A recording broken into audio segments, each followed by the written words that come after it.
Hello दोस्तों, कैसे आप लोग? फाइन, अच्छे हैं? तैयारी चल रही है? राइट। ये क्वेश्चन आपके बोर्ड पे लिखा हुआ है, ये आ चुका है।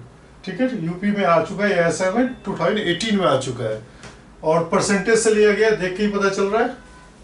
ठीक है, कैसे करेंगे इसको आप सॉल्व? पहले मैं आपको इसका कंसेप्ट पार्ट बताऊंगा, फिर बताऊंगा कि आप इसको कैसे क्विकली आंसर कर पाएंगे पेपर में।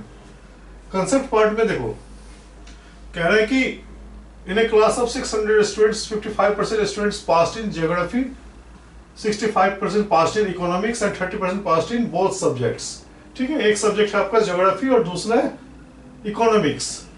तो कह रहा है how many students failed in both subject. ठीक है, ध्यान दीजिए, एक आपका ये सेक्शन होगा, एक ये होगा। आप इसको जी फॉर ज्योग्राफी ले लीजिए और ई फॉर इकोनॉमिक्स ले लीजिए। ये जो आपका ये वाला पार्ट है ज्योग्राफी के लिए है और ये वाला पार्ट जो है वो इकोनॉमिक्स के लिए है, और ये जो बीच का है वो दोनों के लिए। 30% पास्ड इन बोथ सब्जेक्ट, ये जो है ना बोथ, मतलब 30% जो है ना इस रेंज में लाई कर रहा है कि वो ज्योग्राफी में भी पास है और इकोनॉमिक्स में भी पास है। लेकिन ये जो पार्ट हमारा है ये ओनली, अगर आप कॉमन हटा दें तो जो ओनली बचेगा वो सिर्फ ज्योग्राफी में पास है, और जो ये पार्ट है जो ओनली बचेगा वो इकोनॉमिक्स में पास है। कोई दिक्कत नहीं। तो इसमें एक फॉर्मूला होता है, number of G union E. A B होता है लेकिन हमने ज्योग्राफी और ई के लिए लिया है, क्योंकि number of G plus number of economics minus number of G intersection ई।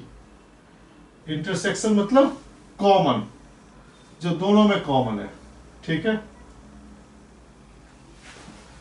अब ध्यान दीजिए, तो ये जो हमारा जी और ई का जो पार्ट है जिसको हम जी यूनियन ई कहते हैं, दोनों लेके दोनों मिला के वो पास है। या तो वो इकोनॉमिक्स में पास है, या नहीं तो ज्योग्राफी में पास है, या नहीं तो दोनों में पास है। और आपसे पूछा जा रहा है how many students failed in both subject. ना तो वो ज्योग्राफी में पास है, ना तो वो इकोनॉमिक्स में पास है, ना तो वो दोनों में पास तो हो ही नहीं सकता है। ठीक है, यानी वो कहीं ना कहीं इस रेंज में लाई कर रहा है, मतलब इसका पार्ट नहीं है वो। ठीक है, चलो स्टार्ट करते हैं। Number of G union E हो गया number of G plus number of E minus number of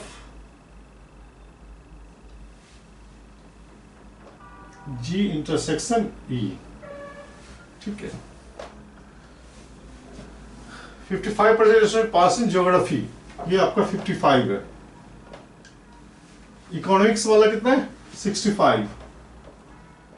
और जो दोनों वाला है, जो दोनों में पास है, वो हमारा 30%,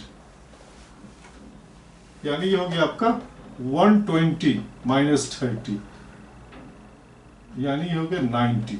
ये जो 90% स्टूडेंट्स है उस क्लास के, जो 90% स्टूडेंट है वो पास है, या तो ज्योग्राफी में, यानी तो इकोनॉमिक्स में, यानी तो दोनों में, मतलब। ठीक है, तो इस रेंज में क्या होगा? ओनली 10% जो किसी में पास नहीं है। ठीक है, how many students failed in both subject. ठीक है, इसमें वही रहेगा जो किसी एक पेपर में वो पास है, या तो दोनों में पास है। ठीक है, और जो किसी में पास नहीं है उसको हम उठा के इधर बाहर फेंकेंगे, इस रेंज से बाहर फेंक देंगे उसको।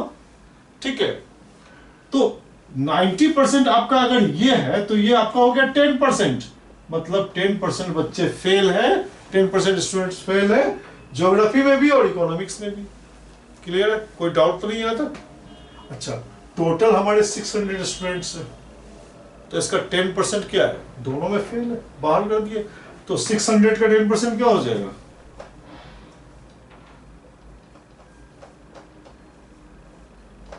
60। यानी ये जो 60 स्टूडेंट्स है ठीक है, वो किसी में पास नहीं है। क्लियर है, कोई डाउट तो नहीं? ठीक है, ये सब हमने समझाने के लिए किया है। आप सीधा ये फॉर्मूला लिखोगे और ये लिखोगे 55% पास इन ज्योग्राफी। जो पेपर आपको करना होगा बस आपको फटाफट इतना ही लिखना है, आपको लिखने की भी जरूरत नहीं। आप इन दोनों को ऐड करोगे, कॉमन सब्सट्रैक्ट करोगे 90, फिर जो 10 बचा वो बाहर, 10 इसका 10%, तो फटाफट 30 सेकंड में आपका कैलकुलेशन हो जाएगा।